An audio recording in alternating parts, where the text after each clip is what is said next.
Bonjour mesdames et Bonjour. euh, bonjour à tout le monde. Alors bienvenue dans le cadre d'un Zoom organisé pour l'association 7 Arts et Plus que j'ai l'honneur de présider et qui conduit actuellement un programme d'apprentissage du français par la fiction, un programme multimédia. Donc, dans le cadre du 8 mars, à savoir la journée internationale des droits des femmes, nous avons choisi de donner la parole à Zina, qui travaille avec nous sur un des programmes et qui va se présenter tout à l'heure. Parce que, comme nous sommes en France et que nous sommes quand même dans un pays privilégié, nous avons la chance, au moins ce jour-là, le 8 mars, que toutes les femmes puissent s'exprimer sur tous les sujets dans le cadre de cette journée. Et donc, on va profiter de l'intervention d'Ina pour en savoir un peu plus à l'autre bout du monde. Et pour ce faire, on est donc 4. Moi, je suis donc la personne qui a écrit les programmes pour 7 Arts et Plus. Carole est notre community manager pour la page Facebook. Et Iman l'est pour la chaîne YouTube sur laquelle est diffusé le programme.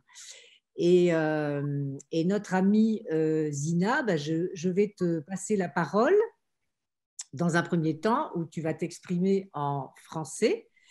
Et tout à l'heure, quand tu voudras parler de choses qui te sont peut-être plus difficiles, Iman a proposé, puisque Iman est basée à Casablanca, et elle a proposé d'être ton interprète en direct.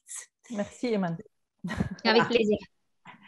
Donc, je vais te demander, Zina, de te présenter en quelques mots, de dire d'où tu viens, depuis quand tu es en France et pourquoi tu es venue ici. Voilà. Alors, je m'appelle Zina, je suis syrienne, je viens de Syrie, je suis comédienne, j'ai étudié le théâtre, je fais le théâtre, télévision, cinéma. Je suis en France depuis 21 novembre 2017. Ça fait 4 ans et quelques mois. Et j'ai appris le français aussi en France, mais pas assez pour exprimer mes opinions. Donc, je vais parler en arabe après, mais ça va. Tu parles très très bien et je signale un choix que tu as fait qui n'est pas évident, que tu as raconté et qui m'a beaucoup bouleversée. C'est que tu as fait le choix de vivre dans une famille française. Oui. Donc, raconte-nous pourquoi tu as voulu faire ça.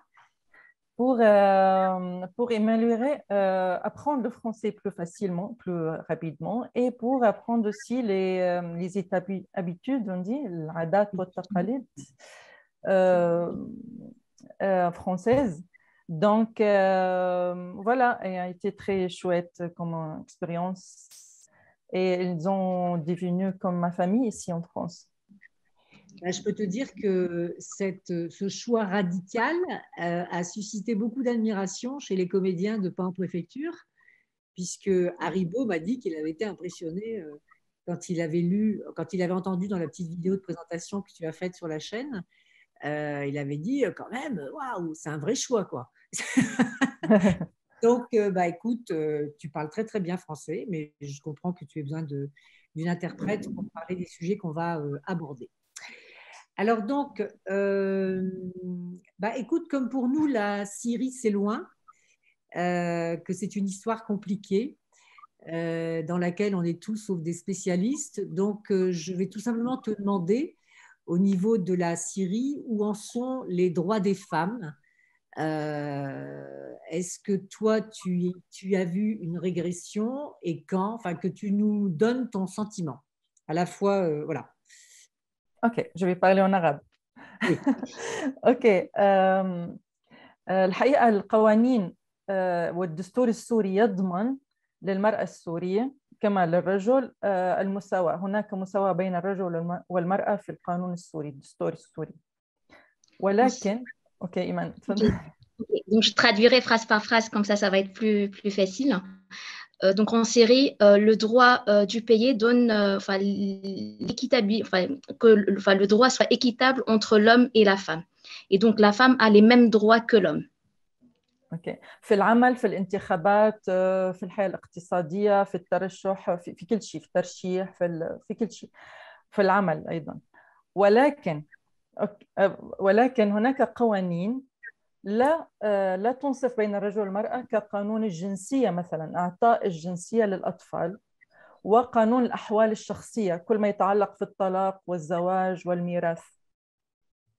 Ok, donc ce droit d'équitabilité entre l'homme et la femme, il est donné à tous les niveaux, que ce soit au niveau du travail, que ce soit à l'école, que ce soit à l'extérieur, en famille, donc dans toutes les situations.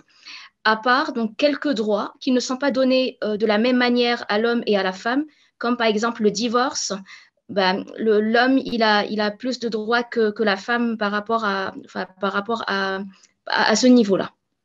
الطلاق والزواج والميراث والجنسية إعطاء الجنسية للأطفال جنسيتي السورية لا أستطيع أن أعطيها لأطفالي. Donc il y a le divorce, il y a le mariage et il y a la nationalité qui ne donne pas aux enfants. C'est ça. Ouais.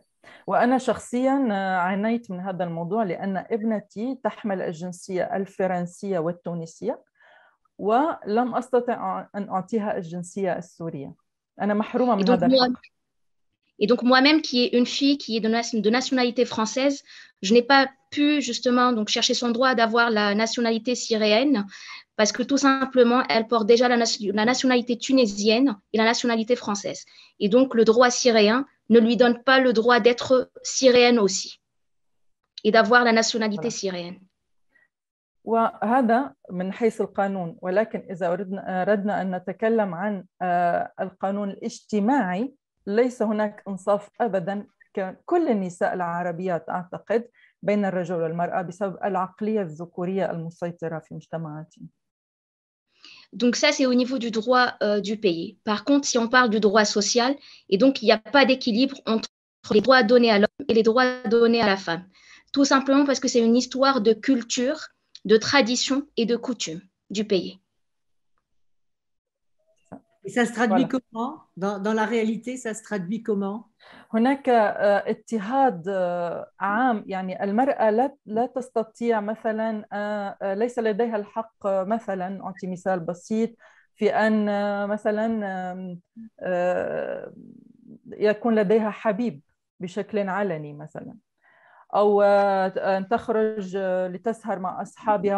هناك المجتمع يحدد كثيرا من حركة المرأة. هناك جوجمون هناك حكم على المرأة بأنها أنقص بدرجات من الرجل. ليس لديها نفس الحقوق في التعبير عن رأيها في التعبير عن ما تحب ما تكره عن هواياتها في ممارسة الرياضة مثلا. هناك كثير من القوانين الاجتماعية التي تحد من حرية المرأة. لا أعرف إيمان سبا أنت oui. Donc moi je donnerai quelques exemples qui illustrent un peu ce déséquilibre ou cette inéquité entre l'homme et la femme en Syrie. C'est que la femme par exemple n'a pas le droit de pratiquer son sport favori.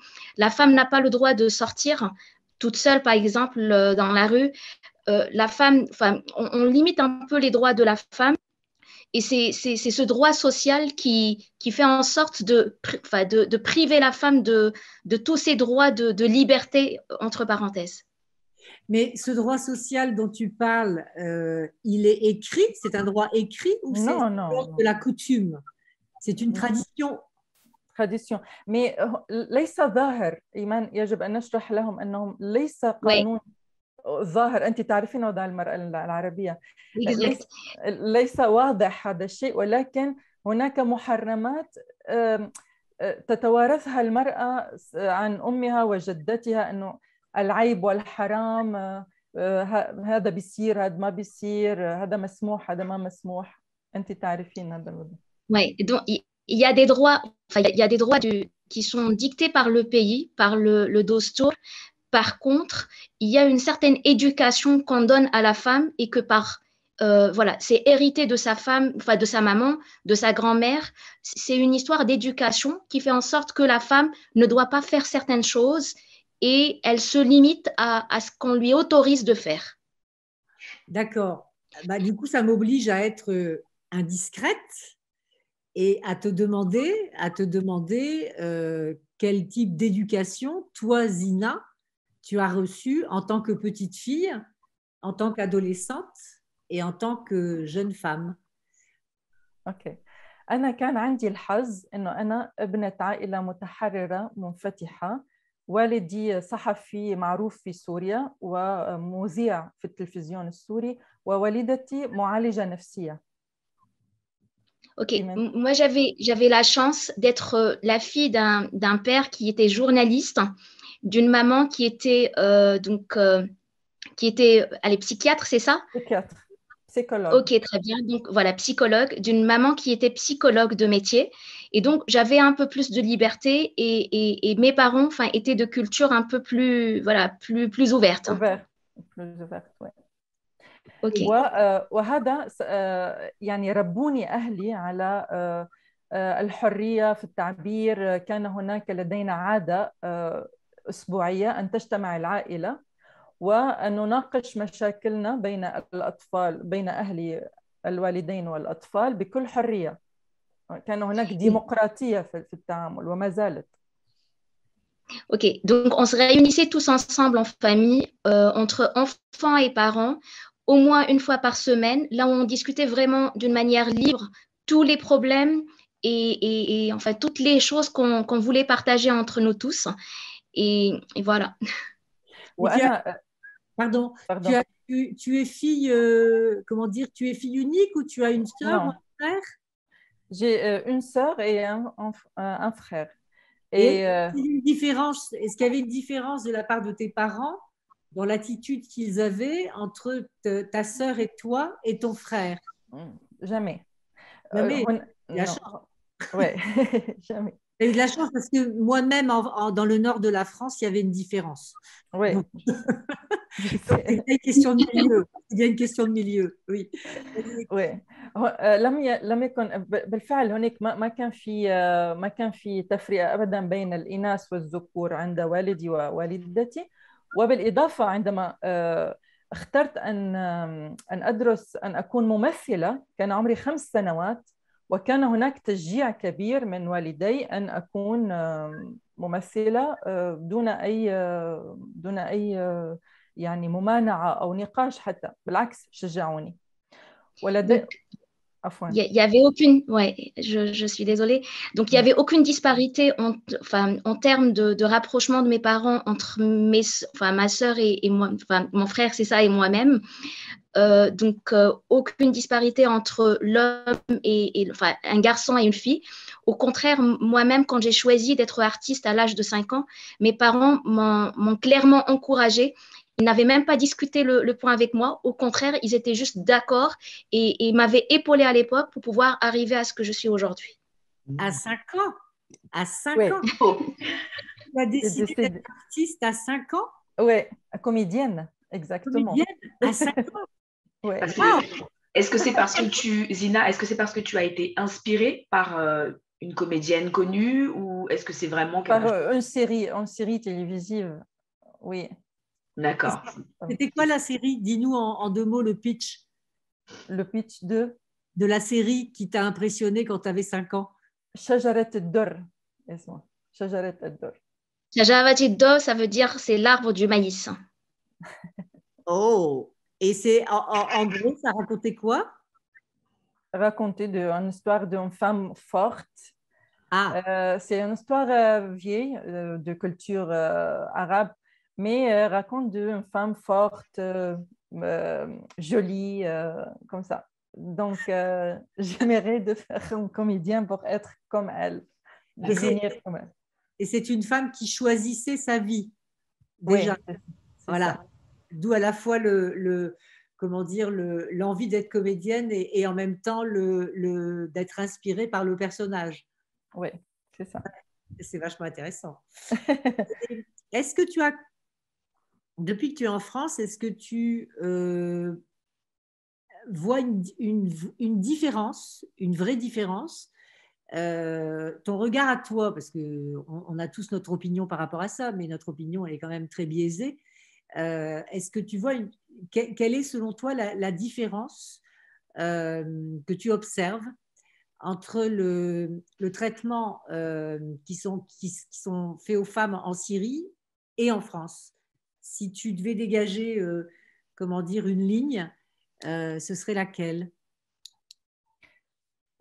فيني أقول أنا حسيت بالعكس، أنا كان عندي مفاجأة إنه كمان النساء هون بفرنسا بيعانوا من العقلية الذكورية. أنا تفاجأت إنه في عقلية ذكورية بفرنسا. Voilà, j'aimerais dire aussi que j'étais nettement surprise de voir que la femme française, elle souffre encore de la culture, voilà, de cette différence entre la femme et l'homme. Et que même en France, la femme, enfin, elle subit nettement voilà, donc cette disparité entre l'homme et la femme. عندنا mentalité ذكورية، شو بنقول ذكورية؟ Parce que avant de venir, tu avais l'idée fantasmatique qu'en France, c'était un monde idéal où les femmes et les hommes étaient vraiment dans l'égalité. C'est ça que tu pensais quand tu étais en Syrie? Oui, c'est ça. Pas seulement France, toute l'Europe. Ah, ouais. ça raconte. Ça raconte. Oui. ولكن نعم oui. ولكن ليس هنا فقط، هنا أكيد القانون الفرنسي متطور جدا من حيث الأحوال الشخصية، القوانين الشخصية، طلاق، زواج، هناك إيجاليتي بين الرجل والمرأة. ولكن أتكلم دائما عن القانون الاجتماعي. أنا مشكلتي القانون السوري رائع كنص، ولكن القانون الاجتماعي هو المشكلة. ووجدت نفس الشيء في فرنسا. هناك عقلية ذكورية. يعني تفاجأت لأني أنا أختلط كثيرا بالجمعيات النسائية، ولاحظت أن معظم الجمعيات التي تشتغل في الشأن الاجتماعي هم نساء. النساء هم النشيطات، هم الذين يعملون على أرض الواقع في مجالات حقوق الإنسان والدفاع عن كل الحقوق، وليس فقط حقوق النساء. النساء هم فاعلات. Voilà, voilà, je reviens toujours au point de départ, c'est qu'il y a toujours une différence entre ce que dit la loi et ce qu'on comprend voilà, du droit social. Et que ce que dit la loi réellement, voilà, donc c'est parfaitement un peu ce que dit aussi la loi en Syrie, c'est qu'il y a cette égalité entre l'homme et la femme. Mais la culture de l'homme reste toujours là, même en France, et ça impose toujours cette disparité, inégalité entre l'homme et la femme. Et je donne l'exemple, et moi-même, enfin, j'ai participé avec beaucoup d'associations, principalement de femmes, et c'est exactement ce qui a attiré mon attention, c'est qu'il n'y a que des femmes dans ces associations. Et ce sont des femmes principalement très actives qui parlent voilà, de droit et qui traitent un peu tous les sujets quotidiens qui sont le divorce, le mariage et voilà, et reviennent clairement sur les droits de la femme en France. Et les enfants, parce que les enfants, oui.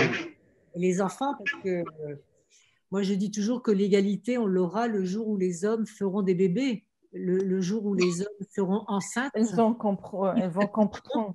Et qu'ils accoucheront. Et que là, on aura passé un cap. Avant ça, c'est clair, Catherine. Hein? C'est clair, je suis entièrement d'accord avec toi. C'est une différence. Puisque tu es artiste, est-ce que tu crois que l'art, que toute forme d'art, ou en tout cas l'art que tu pratiques, peut avoir une influence sur ce que tu appelles le droit social, et moi j'appelle ça la réalité. Parce que c'est vrai qu'en France, il y a plein de lois qui prônent l'égalité, il y a aussi des lois sur la parité, mais dans les faits, ça n'est pas appliqué. Donc, ce n'est pas du droit. Pour moi, ce n'est pas un droit social, c'est la réalité. C'est la difficulté de la réalité. Donc, est-ce que tu crois que par l'art, on peut influencer justement cette espèce de magma inconscient, subconscient, je ne sais plus comment l'appeler, qui a l'air de bloquer la coutume et du coup l'évolution de la loi. أكيد بالتأكيد bien sûr بالتأكيد الفن برأيي هو أداة كتير مهمة في تطوير العقلية الاجتماعية تطوير الإنسان الفن بكل مجالات الفن وأنا كفنانة من خلال تجربتي البسيطة في المسرح والتلفزيون والسينما وجدت أن تأثير الدراما الأعمال الدرامية وخاصة الكوميديا الساخرة لها تأثير سحري على المجتمع تستطيع أن تغير العقلية الاجتماعية. Voilà, moi personnellement, je confirme la question que tu as posée, Catherine. C'est que effectivement, l'art est un outil qui permet le changement de cette culture de l'homme. Et qu'aujourd'hui, enfin, l'art avec tous ces domaines, principalement donc le drama et toute la partie, voilà, tout l'art comédique, il a participé nettement à changer cette culture. Ça, c'est clair. Et comment من خلال طرح مواضيع ومعالجة مواضيع تطور من الفكر الاجتماعي من نظرة المجتمع للمرأة عن طريق طرح مواضيع درامية. Voilà, il y a différents sujets dramatiques qui sont discutés voilà, donc qui sont discutés ou qui sont joués à travers des scènes dramatiques ou voilà, des scènes artistiques qui passent ce message et qui aident clairement à développer cette culture et à développer aussi l'homme. D'accord. Et toi, je sais que tu m'as dit que tu voulais créer une association. J'ai déjà créé, j'ai monté déjà une association. Oui. Le but de cette association, de faire échange culturel entre la culture française et la culture immigrante. Oui. On dit les immigrantes féminines, ok. Et à travers l'art. On offre des activités artistiques, par exemple ateliers de théâtre, ateliers d'écriture, de peinture. On va commencer la semaine prochaine un atelier de théâtre en arabe, parce que je vais donner l'atelier pour les Français qui apprennent l'arabe. Donc, il y a échange. D'accord. Ok. Mais c'était au sein de ton association que tu travaillais la semaine dernière quand j'arrivais pas à te joindre. C'était tu m'as dit que tu étais dans une résidence, que tu faisais une résidence. Non, résidence artistique, c'est une autre chose, ça avec avec une autre organisation, une compagnie théâtrale. Je joue un rôle dans une pièce théâtrale qui s'appelle Les Disparus. Avec Judith Dupol, une metteuse en scène française. D'accord. La directrice de l'atelier des artistes en exil. Judith. Ah, d'accord. Et oui, parce qu'en fait, toi, tu as joué très rapidement en français, même quand tu maîtrisais pas du tout le français, tu as joué en français, tu as relevé ce défi quand même.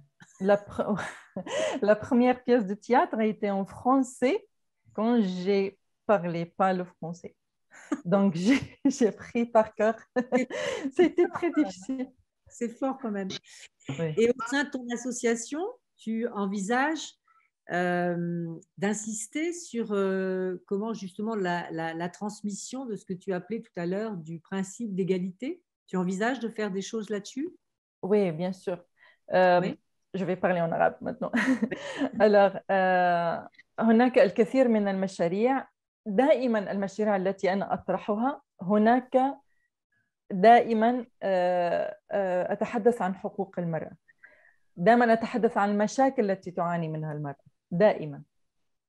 Dans tous les projets que je voudrais discuter ou aborder, enfin, dans tous les sujets que je voudrais aussi aborder, c'est principalement les problèmes qui touchent la femme. Ah, d'accord. Voilà. Okay. d'accord. لأني أعتقد أن هناك الكثير من العمل علينا جميعا أن نعمل بشكل دائم أولا لتوعية المرأة لأن المرأة لا تعرف حقوقها ليس كل النساء يعرفون حقوقهم وثانيا لتوعية المجتمع لأن المرأة لها تأثير كبير على الأطفال، إذن على المستقبل. فالمرأة، تطوير المرأة وتمكين المرأة وتقوية المرأة واجب وطني واجتماعي أنا أجده. Moi, je trouve qu'il y a beaucoup de sujets qui touchent la femme et qu'aujourd'hui, donc, discuter ou aborder des sujets qui touchent la femme va faire en sorte, déjà, un de mes objectifs, c'est de pouvoir transmettre toujours le message aux femmes de leur rôle qui est très important dans la société à travers justement l'éducation des enfants, puisqu'aujourd'hui, cette éducation porte aussi sur l'avenir de tout le monde. Voilà, et donc le deuxième objectif, c'est de pouvoir aussi développer la société et montrer ce rôle de la femme au sein de toute cette société. Et ça, c'est important. Oui, parce que les mamans sont les premières, entre guillemets, responsables de l'attitude des petits garçons au sein des familles, hein, bien sûr. Je ne crois pas que la tendance à vouloir dominer toute la famille soit innée. Je ne crois pas. J'en sais rien, en fait, mais je ne crois pas. Par exemple, je vais parler de ma fille. أنا ربيت بنتي على الحرية والديمقراطية. مثلا أنا صديقة ابنتي، وبنتي بتحكي لي كل شيء، يعني بتحكي لي إنه عندها صديق، هذا ما موجود أبداً بالثقافة العربية. عندها صديق، شو بتحكي هي وأصحابها، بتحس بحرية تامة في كيف تلبس، إمتى تطلع، إمتى تدخل. طالما أنا صديقة ابنتي ما بخاف عليها، عندي ثقة فيها لأنه بتحكي لي كل شيء. فهذا أعطاها قوة شخصية، وشخصيتها قوية، وبتعرف شو بدها، تعرف أين ستذهب يعني، وثقافة أيضا ومثقفة. Donc moi, j'ai donné une éducation à ma fille qui est basée sur la démocratie et sur la liberté. Moi, par exemple, je donne une liberté totale à ma fille de pouvoir porter un peu ce qu'elle veut, de pouvoir donc me raconter aussi toute sa vie et tous ses petits secrets, même son jardin de secrets. Par exemple, ma fille, elle a un petit copain et ça ne me dérange absolument pas dans la mesure où je dis qu'il faudrait qu'elle soit libre de faire ce qu'elle veut. Et c'est comme ça qu'elle a appris aussi à me faire confiance comme étant copine avant que je sois sa maman et à me raconter tous ses secrets. Et donc, à travers cette éducation, ma fille aujourd'hui a une très forte personnalité qui lui permet justement d'affronter tous les problèmes et d'être très forte dans son quotidien. Elle a quel âge ta fille, Zina? 18 ans. 18 ans? Ah, waouh, elle arrive à... Waouh, c'est pour ça qu'elle soit très forte à 18 ans, parce que c'est important. Et l'étude psychologue aussi, psychologie. Ah, comme sa grand-mère. Elle a tout bon. Comme ma mère, oui. Ah. Je me permets d'intervenir pour vous dire, mesdames, qu'il nous reste à peu près 10 minutes. Donc, oui, ça passe vite. Je surveillais l'horloge et de toute façon, j'ai plutôt envie de te dire, Zina, que s'il y a quelque chose que tu as envie de dire, toi particulièrement, tu as champ libre, hein, tu dis ce que tu veux. Moi, j'ai eu à peu près les éclairages que je cherchais. Et donc, tu nous dis ce que tu veux. Ok. rapidement. أنا بدعو جميع النساء حول العالم إنه يعرفوا شو حقوقهم وشو واجباتهم، إنه ما يوقفوا عن النضال لنيل الحرية، حريتهم الشخصية، ولا حتى يكونوا فاعلين بالمجتمع، وما يخافوا. يعني يطلبوا المساعدة إذا ما بيعرفوا، يطلبوا المساعدة. نحن موجودين، يعني مو بس أنا، كلنا موجودين، النساء اللي بيقدروا يساعدوا. بتمنى إنه المرأة تاخذ مكانها بالمجتمع وتكون عندها صوت قوي. Moi, je fais appel à toutes les femmes autour de ce monde, de connaître leurs droits et leurs obligations dans cette vie, de pouvoir être fortes et d'occuper la place qu'elles devraient occuper dans cette société. Donc, je leur dis qu'elles ne sont pas seules. il y a toutes les femmes dans ce monde qui peuvent les aider. Il y a des associations. Et donc, aujourd'hui, elles ne doivent pas se limiter à ce qu'elles ont et elles ne doivent pas se priver par rapport à leurs droits. Elles doivent parler quand elles veulent parler et profiter pleinement de leurs droits et connaître leurs obligations pour pouvoir prouver leur place dans ce monde. Bah, écoute, je ne peux qu'être d'accord avec toi. La chose qui m'interroge, qui me trouble et qui me questionne beaucoup depuis quelques mois, c'est de constater que dans les pays dits privilégiés, où les femmes, et elles ont bien raison, cherchent à faire crever le fameux plafond de verre qui existe, quelquefois il est intérieur. Quelquefois, il est intérieur, mais quelquefois, il est aussi un obstacle qui est vraiment posé par la société telle qu'elle est conçue aujourd'hui. Mais l'impression que moi j'ai, qui par moments me fait peur, c'est d'avoir le sentiment que plus ces femmes-là, qui font partie, entre guillemets, d'une élite, sont capables d'avancer de plus en plus pour crever ce fameux plafond, plus le sol, qui est encore fragile, et je dis toujours, le plafond de verre, quand on arrive à le percer, comme le sol est en porcelaine, j'ai l'impression qu'il s'effrite. Et c'est ça qui me fait peur, et c'est pour ça que je te rejoins dans une espèce d'appel à la solidarité. C'est qu'on ne doit pas seulement être dans les pionnières en train de vouloir à tout prix réussir l'égalité des droits en haut de la pyramide.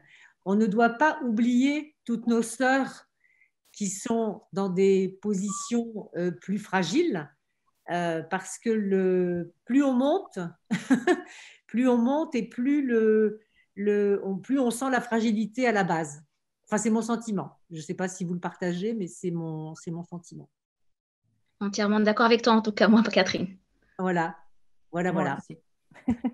Alors, oui. Est-ce que quelqu'une, plutôt, aurait envie d'ajouter quelque chose parce qu'on arrive à la fin de cet enregistrement? Oui, il nous reste 5 minutes. Il nous reste 5 minutes. Moi, j'aurais juste une petite question à poser à Zina et aussi à Iman, qui est au Maroc, du coup. Je suis très curieuse de savoir quelle est l'image, finalement, de cette femme européenne qui est censée être libre. D'où est-ce qu'elle vient? Est-ce que c'est par différents canaux comme la télévision, le cinéma, etc., que cette femme vous est comment dire, présentée? Ou est-ce que c'est par la transmission? Est-ce que c'est par les paroles? Je ne sais pas. Je trouve que cet aspect-là m'intéresse et j'aimerais savoir, vous, quelle est finalement cette vision de la femme occidentale libérée? Ça correspondait à quoi pour vous? Ça correspond moi, personnellement, moi, Carole, personnellement, je dirais que les médias jouent un rôle très important aujourd'hui à transmettre cette image de la femme occidentale versus la femme arabe, je vais dire la femme arabe en général, quel que soit le pays, même si je sais pertinemment qu'entre la Syrie et le Maroc, il y a toute une différence aussi de culture et de tradition. Mais les médias, les réseaux sociaux jouent aujourd'hui un rôle très important à transmettre cette image à travers toute la distance qui nous sépare. بالتأكيد هناك فرق. بالتأكيد المرأة الأوروبية مع الزمن هي متحررة أكيد، لأن النظام التعليمي مختلف، القوانين تضمن لها الحرية، ولكن نحن تخيلنا أنها فعلا فعلا هناك مساواة وعدالة بين الرجل والمرأة، وبالحقيقة ليست كما تخيلنا، لكن أكيد هي متحررة. Voilà. Moi, je trouve que la femme européenne, elle est libre par ses choix, par ses actes. Mais aujourd'hui, donc, je découvre aussi qu'il y a cette disparité entre ce que la loi dicte et la réalité. Et qu'aujourd'hui, il y a tout de même un petit décalage entre ce qu'on voit et la réalité. Et il y a même une régression. Oui. Je peux te dire qu'il y a une régression. C'est pour ça que les Françaises sont autant mobilisées. C'est parce qu'on sent justement qu'il y a des attaques de toutes parts aux droits acquis. Et en fait, cette journée, symboliquement, elle est de plus en plus importante. Et c'est aussi pour ça que toutes les femmes françaises s'investissent pour témoigner ces jours-là, parce qu'on a le droit à la parole, contrairement à d'habitude. Enfin, en tout cas, d'habitude, si on a le droit à la parole, il ne faut pas exagérer.